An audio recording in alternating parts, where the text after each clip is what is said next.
nyekel wong wadone ora bisa. Iki ya ngono.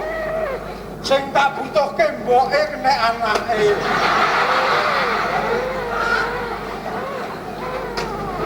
Aku ki ora butuh karo kowe. Sing tak butuhke mbokmu. Nek mbokmu wis kecekel kaki kowe. Madrin. Aduh, nang betaku kaya bedot. Wis aja nangis. Kok anggap apamu aku,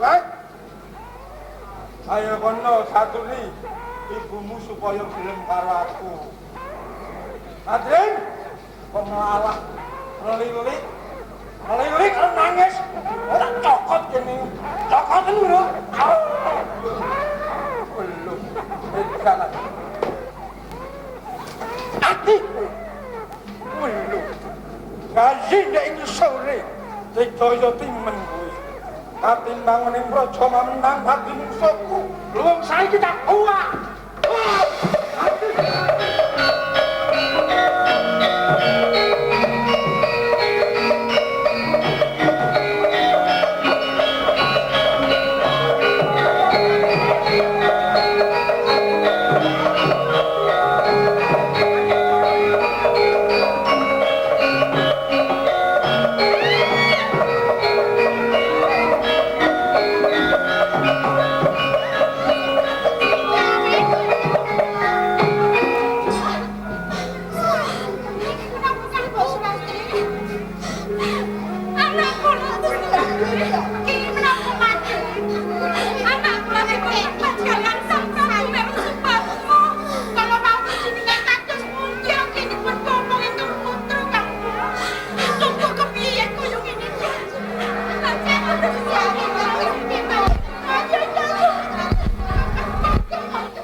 Kosong menarik bojo karo kuasa setan.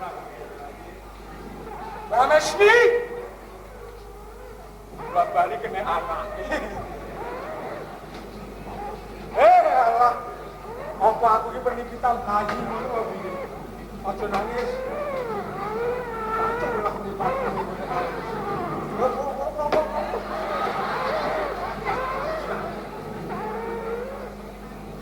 Ana mung siji guyune.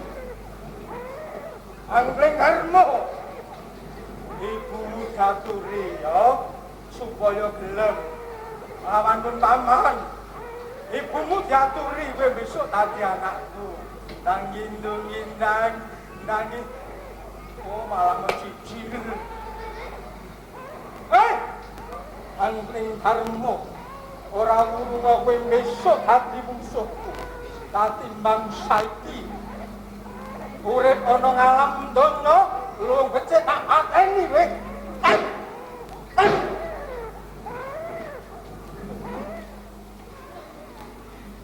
Janane menungso yasi apa setan kuwi yen lemake bayi ora kaya ngene kabeh kayane api wae mati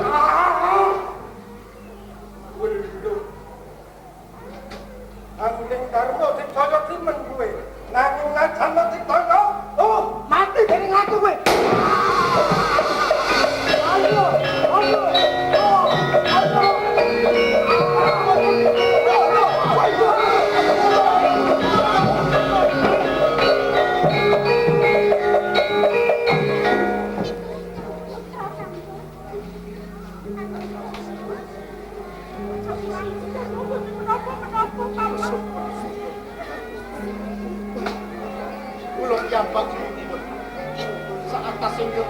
tasih konang Jabang bayi. Wondene saged mejaipun meru Supang. Kados mekaten paman Patihana Sasa. Tapi kados Sakit dan ora apa-apa ya belaji kang kowe kok nangis ngopo? Nangis ngopo? Nangis ngopo?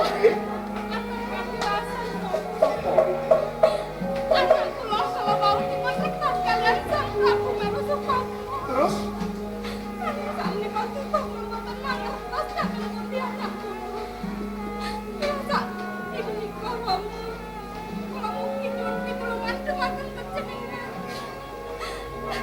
Wis. Kabeh ki mau ora cukup ditangisi nanging sarana budidaya. Iya, kejaba sangka kowe suwende marang Sri Gusti. Yen isih ana pangayoman Gusti. Kampun sampun. Jenengan kentil anggenipun monggo sedaya menika pasrah wonten ngersanipun Gusti ingkang Maha. Mugi-mugi ingkang putra madhe minggah saged pinanggi tanpa swasta. Mengko bakal budidaya goleki sampun nganti ketemu. Paman Patihana Sasa. Monggo mugi panjenengan kersa ngupati ing wayahing dinten nika paman Patihana. Monggo Kang Separuh kowe ana putu nganti ketemu ya. Kang Separuh ayo padha nderekake kondur kita loro.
Kowe enggal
bakal kalsana ing dadi penjang kamu.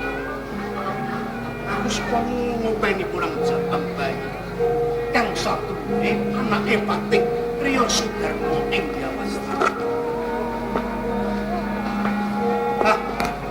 Prayo dari tak bali-bali pulang Jabang bayi iki tak openane becik muga-muga kasumbadan sing panjang.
gaweanmu kabeh ya wis padha rampung iki mau.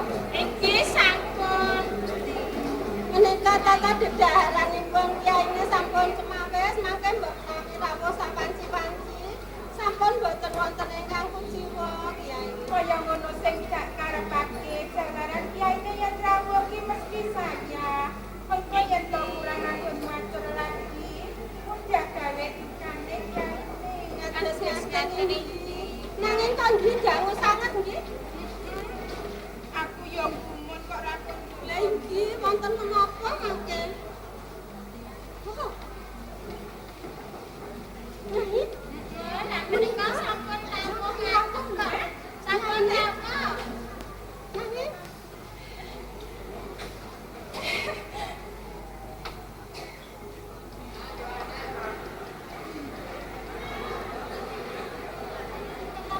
Lagi podong batik to iki, Mas. Iki Nyai, aku sing teko. sampun ngertos nek yen rawuh. Menika kangsalang salipun anggenipun tangga. Yang pamit kula dhateng pundi? Pamit karo kowe mertapa mulyakake marang bebrayan. Pamit tapa mulyakake kanggone bebrayan. Bali nggawa anak kaya ngeten iki pun bener. Tobat Kyai, kula boten nginten babar pisan menawi to panjenengan nemen tolo kaliyan kula.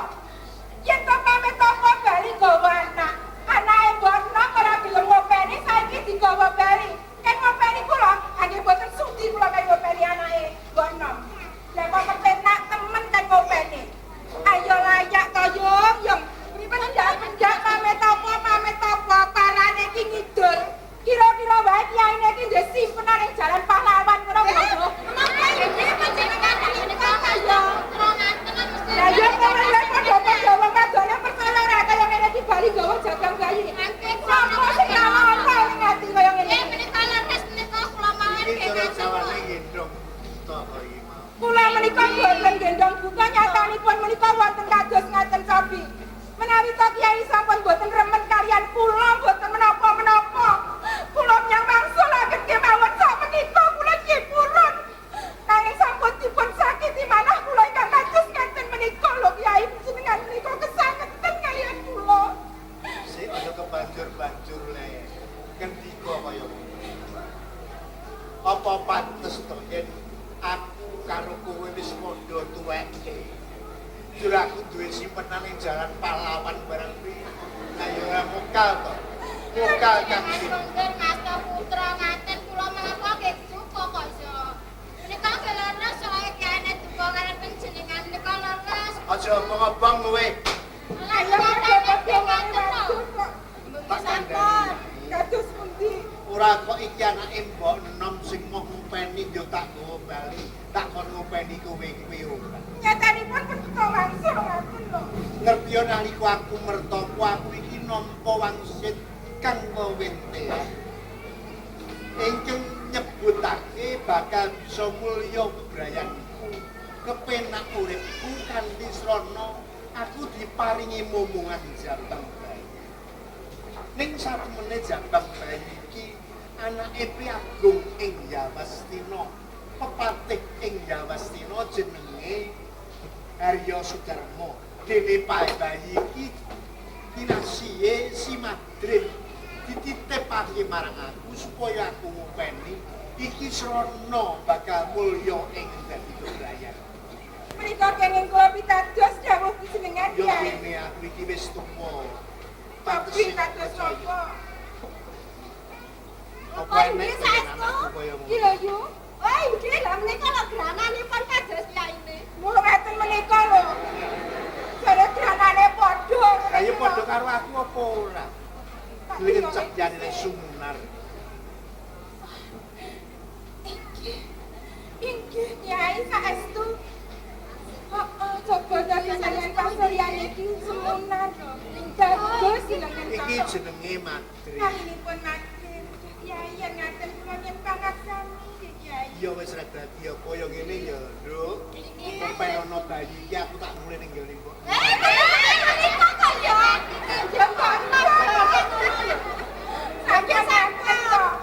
Kados ngaten menika angel lho kok ya.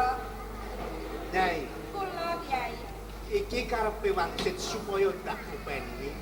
Mbok menawa bisa dadi lantaran kowe bisa duwe anak. Ngono. Mula jabang bayi prayogane diopeni sing becik. Gandeng karo tekaku ana ing omah barengi kowe bathik. Mongko jenenge bayi iki Madrin. Tak tambahi jeneng bathik Madrin. Jenenge bathik Asim. Heeh. Bisa guyu kan. Ya. Melu mak ya. Melu mak. Bathik Madrin, wiwit saiki kowe dadi anakku. Kula mentan sing apik Nyai. Kados ngaten iki. Muga-muga bisa dadi tuntunan. Dadi lantaran kowe duwe anak. Iki Kiai. Kono. Dipeni sing becik. Ayo,